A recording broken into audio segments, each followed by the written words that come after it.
that the US pressure may have been a factor. But moving on now to the other big news, the government's top decision-making body on matters of national security, the Cabinet Committee on Security, meets today to decide on an updated anti-Naxal policy.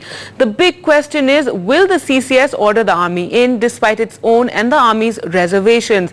Prime Minister Manmohan Singh will chair this key meeting, and ahead of that, Defence and Home Ministry officials will hold discussions.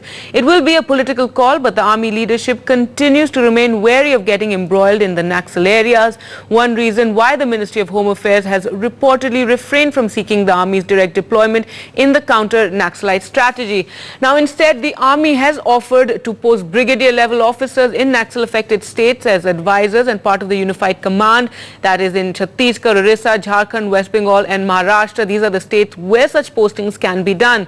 Also to train state police and central police organizations in large numbers, to attach young assistant commandants to central police organizations for 6-month stints in counter-insurgency battalions, also to assist in raising the Andhra Greyhound type of specialized force in each state, to deploy more helicopters and unmanned aircraft, but that the military does not want any greater involvement. It feels it cannot operate without protection of the Armed Forces Act. The forces are already overstretched, and the ratio between field and peace postings has been upset in combat units.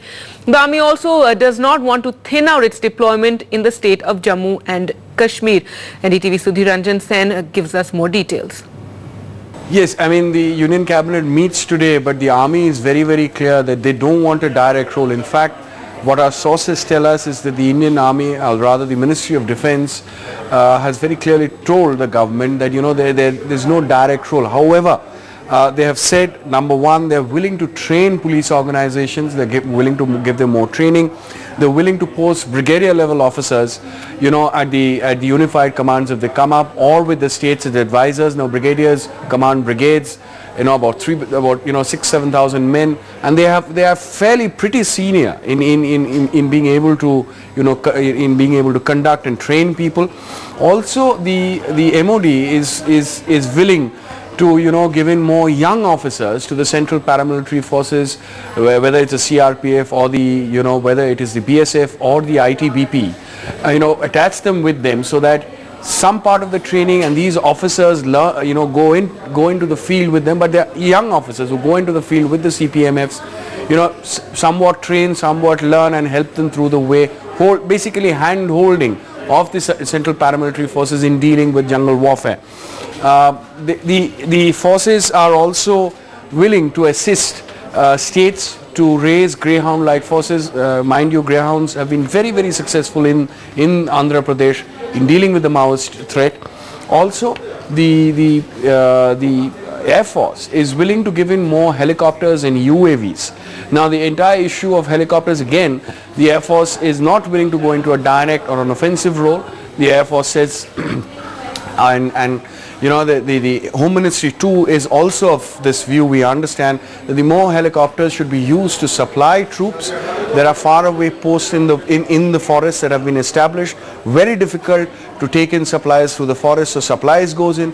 There is casualty evacuation on. There is also at times, if you require to send in more troops to, you know, to help out people when there is a Naxal attack, if there is a camp under attack, they can, if possible, drop in more troops. So that is the level of involvement that the armed forces are willing to go this far. The cabinet meets today. We'll have to wait and watch how far it goes and what the decision finally comes up. And speaking to NDTV, Home Secretary G.K. Pillai said his ministry wants state police to play a key role with assistance from central paramilitary forces. We know that the government is in a tremendous dilemma right now about what kind of role, if any, the army should have in anti-Naxal operations. Can you tell us, sir, what is it that your ministry wants? No, I think basically the whole strategy has been to strengthen the state police to be able to fight the Maoist menace, and the whole focus has been in our strategy that the central paramilitary forces would help the state government and the state police forces to restore civil administration. That remains the cornerstone of our policy, and we have fine-tuned some of the issues in the light of developments that have taken place, and I think it is better to wait till the CCS takes a view on the proposals tomorrow. Now, at a time when there are divisions within the government on whether or not to use the army against the Maoists, a key general in the Eastern Command told NDTV Sudhiranjan Sen that former Prime Minister Indira Gandhi had in fact sent in the army to crush the original Naxal uprising in West Bengal in the late 60s. He also says that paramilitary commandos too were used against the Naxalites in the 60s and 70s. In 1969, in the month of October, General Manekshaw and Secretary Governor Ryan came to Calcutta at Fort William to see me. We had a meeting and Manekshaw told me that the government had decided that the army would be used to break the Naxals. And it is the order of Mrs. Gandhi. She has directed that the army be used to break the Naxals. So I told Manekshaw that I need more troops. Again, we have 20 days north in the Naxal area, but I have nothing. I need more troops.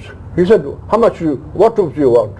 I said, I thought for a minute, I said, I need at least 2 more divisions. He then turned around, he said, Jake, I'll be good to you. I'll not only give you 2 more divisions, but I'll give you 50 para brigade as well.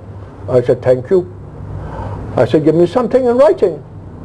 He said, writing? Nothing in writing. Then Governor Ryan turned up. No publicity, no records. There was no Disturbed Area Act enforced, no Armed Forces Special Powers Act.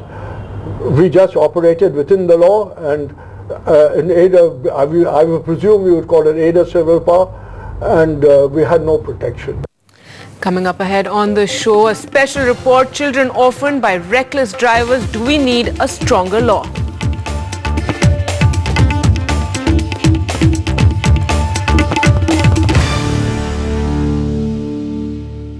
Your Day Today, brought to you by Godrej Eon iFresh refrigerators and Bank of Maharashtra.